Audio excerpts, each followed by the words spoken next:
좋아요, 구독. 그러면 저희는 첫 종목부터 구조를 해보겠습니다. 그런데 오늘 하락하는 종목 전반을 살펴보니까 상장한 지 그다지 오래되지 않은 종목들이 대부분 포진을 해 있는 것 같습니다. 그중에서 밀리의서재 같은 경우에는 지난 상장 이후에 지금 사실 지난해 11월에 상장 철회를 하고 제수를 한 종목입니다. 얼마 전에 지금 입성을 했는데 유통 가능한 주식 물량이 전체 25% 수준입니다. 연휴가 지나면서 지금 물량이 쏟아지는 모습이 나타나고 있는데 이 종목 저희가 어떻게 봐야 할까요? 우선 상장한 지 얼마 안 된 종목들을 이 시간에 말씀드릴 기회가 몇 번 있었는데 상장한 지 얼마 안 된 종목들 그때마다 제가 말씀드렸던 게 꼭 팔아야 되는 물량들이 있다라는 말씀을 드렸죠. 우선 공모주 펀드가 있고요. 코스닥 벤처 펀드도 있고 이렇게 공모주들 위주로 투자를 하는 이런 펀드들은 상장한 초기에 첫째 날, 둘째 날 길게 잡아도 일주일 이내에 대부분의 물량을 파는 그런 모습들을 보여줍니다. 그렇기 때문에 상장 첫날 예전에 뭐 한 2, 3년 전만 해도 따상이란 단어가 굉장히 많이 유행을 했었죠. 굉장히 많이 올라가는 이런 모습들을 보여줬다라면 그때는 증시가 올라가는 성향이 좀 강했었습니다. 증시가 상당히 높은 수준에서도 유지가 됐었고 거래량도 많았었고요. 파는 게 어렵지가 않은 시기였습니다. 그때는 이런 꼭 팔아야 되는 물량들도 시간을 좀 더 여유롭게 두고 시장 분위기가 좋기 때문에 좀 더 여유롭게 두고 매도를 했다라면 최근처럼 시장이 좀 더 보수적이 됐을 때는 이런 꼭 팔아야 되는 기관들의 물량도 좀 더 빨리 파는 그런 경향이 강해지는 그런 상황이 있는데요. 밀리의서재도 이런 모습들이 이 9월 27일, 그러니까 연휴 마지막 거래, 연휴 이전 마지막 거래일과 오늘 여실히 나오고 있는 그런 상황이다라고 보시면 되겠습니다. 밀리의서재 같은 경우는 좀 전에도 앵커님께서 말씀을 주셨지만 상장 재수한 종목이죠. 이 상장에 대해서 한번 상장을 미뤘다가 이번에 다시 재상장한 그런 종목이고 그러면서 전체적으로 공모가도 좀 낮춰주고요. 주식 수량도 좀 줄어들었습니다. 그렇지만 여전히 인기가 좋은 건 맞았기 때문에 시장 보호해줘 물량도 상당히 좀 많았었는데 첫날 80% 상승은 좋았습니다. 근데 80%뿐만이 아니라 사실은 더 많이 올랐었죠. 41,600원이 종가였는데 이 9월 27일 첫날 상장 첫날에 장중 고점은 57,600원이었습니다. 그만큼 굉장히 높은 수준까지 유지가 됐다가 거기에서부터 차익 실현 물량이 계속적으로 나왔습니다. 특히 연휴 전날이기 때문에 좀 더 빨리 기관들이 파는 그런 모습들 많았고 국내 같은 경우는 특히 사모펀드의 물량이 굉장히 많이 출회가 되는 그런 모습들을 보여줬는데요. 오늘 같은 경우도 이런 물량들이 같이 좀 나오고 있는 상황이다라고 보시면 되겠습니다. 근데 평소 같으면 이런 굉장히 인기가 좋았었던 회사고 시가총액도 오늘 하한가를 가긴 했지만 그래도 2,300억이 넘습니다. 시가총액도 높은 수준이고 이런 종목이다 그러면 사실 하한가까지 가는 게 아니라 어느 정도 하락폭은 깊지만 하한가까지는 가지 않는 매수가 좀 들어오는 그런 모습들을 보여줘야 되는데 오늘 시장은 굉장히 공포감이 막 다가오는 그런 시장이죠. 전체적으로 매수에 대한 자금들이 많이 줄어드는 그런 시장입니다. 그렇기 때문에 매도가 확실히 나오고 있는 상황에서 매수 자금은 굉장히 줄어들었다. 이런 모습들이 오늘 시장에서 밀리의서재를 하한가까지 만드는 그런 모습들로 작용을 하는 가장 큰 요인으로 작용을 했습니다. 하지만 밀리의서재 사업 내용만 놓고 본다라면 굉장히 긍정적인데요.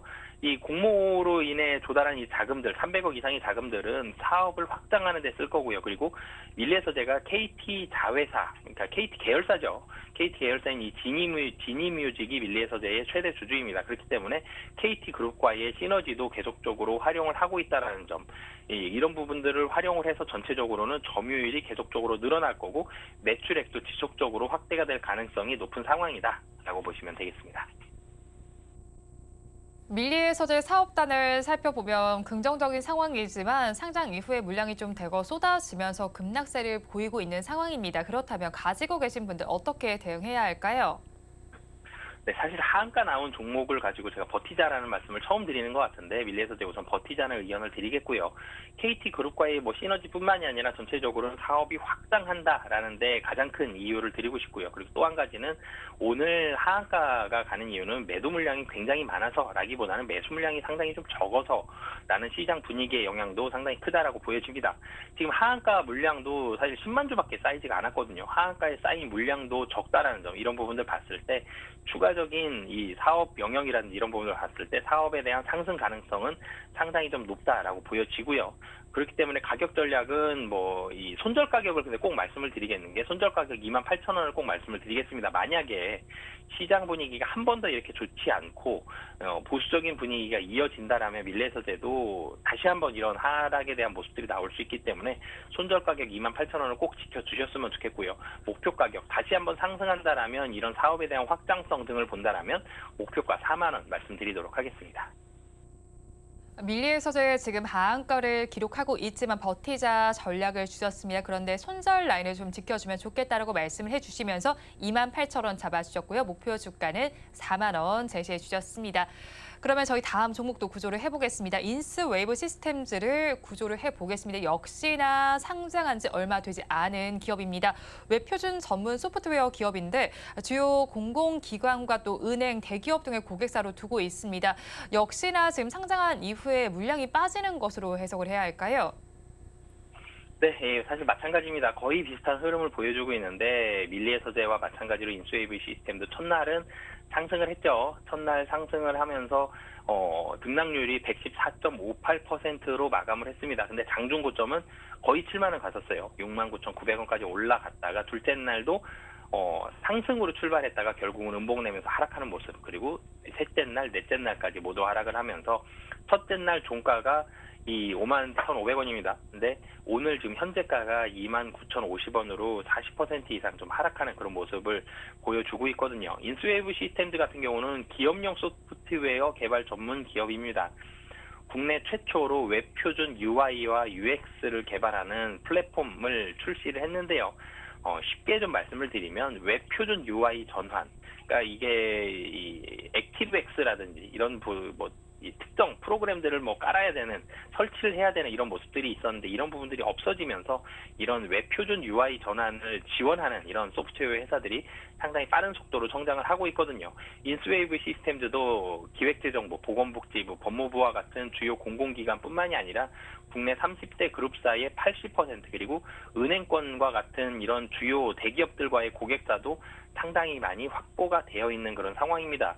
디지털 전환이라든지 웹 표준 전환에 대한 수요는 계속적으로 나올 가능성이 있기 때문에 회사는 전체적으로는 성장한다라고 보시면 되겠고요. 플랫폼 개발 시장 점유율도 27%로 1위 수준입니다.